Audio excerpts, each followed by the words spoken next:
Hello, I'm Matt and welcome to Badger Workshop. So I've got to make a lot of picture frames, so I'm going to knock up a Mitre box for the Mitre saw, inspired by Jon Petters. I'll put a link down below to his video. So let's get started. So I shot this video earlier in the year, unfortunately, before I got the workshop, or before I even knew I was getting it. So I've got to use the living room. I've got some 18mm MDF that I've got for another project, so I'm just going to cut some slices off the end of that. I think I decided to go for 100mm, so I get the air filter on, track saw out, and get a couple of pieces cut. If I'd known I was getting the Clark workshop, I'd have probably waited and done it then, but never mind. So this is going to be a very simple thing. It's basically a couple of bits of wood screwed together, but it should increase accuracy and repeatability with some clamping options. First I mark out the centre of the board and take it over to the Mitre saw, and then move the blade around a bit so I can work out where it's going to go so I don't put any screws where they might get hit by the blade. I pre-drill and countersink some holes, which is pretty essential when dealing with MDF.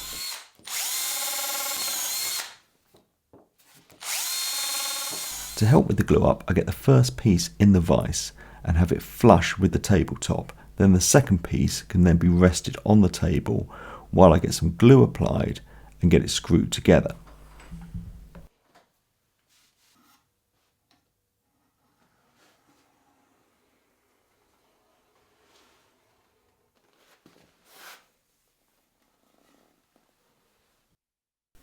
So the microphone seems to have cut out this point, so you'll just have to imagine the sound of me putting screws in my hand, putting this together, and then driving them in with the driver.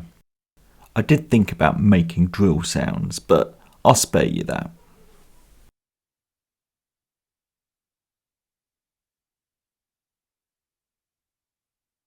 I just have a little check to make sure everything's square and it's bang on.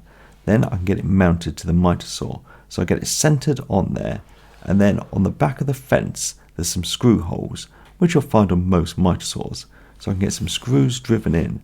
This also means it's easy to remove, and if I ever want to put it back on, I can just line up the screw holes.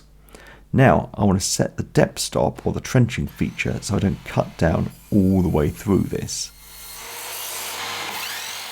I make a cut at 90 degrees and then at the 45s. So now, whenever I want to make the cut, I'll be able to see exactly where the blade's going to go. It also provides a zero clearance insert, so you're going to get no tear out. And it's easy to clamp stop blocks too for repeatability.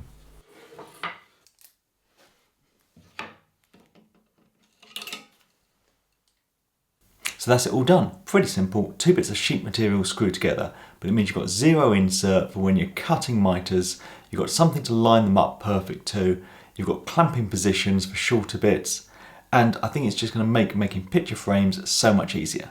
So thanks for watching, thanks to my patrons, and please subscribe for more videos.